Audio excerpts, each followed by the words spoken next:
مکہ کی سرزمین پر ایک بہت بڑا کافر رہتا تھا جس کا نام ولید تھا۔ وہ بہت مغرور ہونے کے ساتھ ساتھ اسلام کا بہت بڑا دشمن تھا۔ وہ نبی رحمت سرکار دو عالم حضرت محمد صلی اللہ علیہ وسلم سے بہت نفرت کرتا تھا، نعوذ باللہ۔ یہ ایک بہت بڑا تاجر بھی تھا۔ اس نے اپنے گھر میں ایک بت خانہ بنا رکھا تھا جہاں وہ بتوں کی پوجا کرتا۔ ان بتوں میں ایک بت بہت بڑے سونے کا بنا ہوا تھا۔ ایک دن وہ اس سونے کے بت کی پوجا کر رہا تھا کہ اچانک وہ بت بول اٹھا، کہنے لگا، اے ولید، اے میرے بندے، میں تجھ سے بہت خوش ہوں اور محمد مصطفیٰ صلی اللہ علیہ وسلم کا دین جھوٹا ہے۔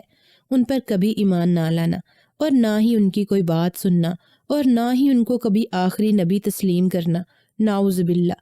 بت کے منہ سے یہ باتیں سن کر ولید بہت خوش ہوا۔ وہ خوشی سے چیخیں مارنے لگا۔ اس نے لوگوں کو اکٹھا کیا کہ دیکھو میرے معبود نے مجھ سے کیا کہا ہے۔ جب لوگ اس کے بت خانے میں اکٹھے ہو گئے تو بت سے سب لوگوں کے سامنے پھر سے وہی باتیں دہرائیں۔ دیکھتے دیکھتے یہ بات جنگل میں آگ کی طرح پھیل گئی کہ ولید کا بت باتیں کرتا ہے اور دین اسلام کو جھوٹا کہتا ہے۔ دور دور سے لوگ اس بت کی باتیں سننے کے لیے آنے لگے۔ جب ولید اور اس کا بت بہت مشہور ہو گئے تو ایک دن ولید نے حضرت محمد صلی اللہ علیہ وسلم کو بھی دعوت دی کہ آئیں اور دیکھیں کہ ہمارے بت ان کے بارے میں کیا باتیں کرتے ہیں۔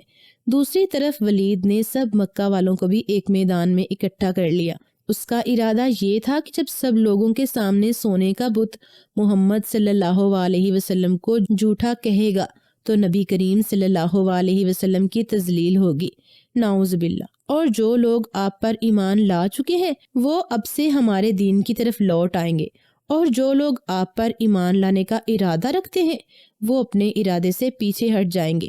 جب سب لوگ میدان میں اکٹھے ہو گئے اور آپ جب تشریف لے آئے تو بت بولنے لگا اور حضرت محمد صلی اللہ علیہ وسلم کی طرف اشارہ کر کے کہنے لگا، اے لوگو، بے شک حضرت محمد صلی اللہ علیہ وسلم اللہ کے سچے رسول ہیں۔ دین اسلام ایک سچا دین ہے اور حضرت محمد صلی اللہ علیہ وسلم کے بعد کوئی بھی نبی یا رسول نہیں آئے گا۔ یہ سارے بت بے جان ہیں، تمہارے اپنے ہاتھوں کے بنائے ہوئے بت ہیں جو نہ تمہیں کوئی نفع پہنچا سکتے ہیں اور نہ کوئی نقصان۔ اگر تم اب بھی ان بتوں کی پوجا کرنے سے منع نہیں ہوئے تو اللہ تعالیٰ تمہیں انہی بتوں کے ساتھ جہنم میں پھینک دے گا۔ اگر تم ان بتوں کی پوجا کرنے سے توبہ کر لو اور اللہ کے آگے جھک جاؤ تو بے شک اللہ بہت غفور الرحیم ہے، وہ تمہیں معاف فرما دے گا اور پھر تم دنیا میں کامیاب ہو جاؤ گے اور آخرت میں جنت تمہارا مقدر بنے گی۔ جب ولید نے اپنے ہی بت کے منہ سے یہ بات سنی تو وہ بہت شرمندہ ہوا اور اسے اس بت پر بہت غصہ آیا اور بت کو توڑ دیا۔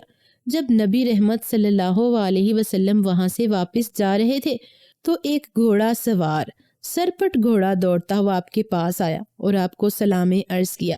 آپ نے اس کے سلام کا جواب دیا۔ اس شخص کے ہاتھ میں ایک خون آلودہ تلوار تھی۔ آپ نے اس نوجوان سے پوچھا، اے نوجوان، تم کون ہو؟ اس نوجوان نے عرض کی کہ میرا نام محین بن العبر ہے، ایک مسلمان جن ہوں اور جبلِ طور پہاڑ پر رہتا ہوں۔ کچھ دن سے میں اپنے گھر پر نہیں تھا، کسی کام کے سلسلے میں دور گیا ہوا تھا، آج ہی واپس لوٹا ہوں۔ جب میں گھر آیا تو میرے گھر والے کافی پریشان تھے۔ میں نے ان سے پریشانی کی وجہ دریافت کی تو انہوں نے بتایا کہ ولید جو بہت بڑا کافر اور اسلام کا دشمن ہے، اس کے سونے کے بت میں ایک کافر جن داخل ہو گیا ہے جو محمد کی تذلیل کرتا ہے، نعوذ باللہ، اور لوگوں کو گمراہ کر رہا ہے۔ آج ولید نے سب کو میدان میں اکٹھا کیا ہے اور وہ کافر جن دوبارہ اس بت میں داخل ہونے والا ہے۔ مجھے یہ سن کر بہت غصہ آیا اور برداشت نہ کر سکا۔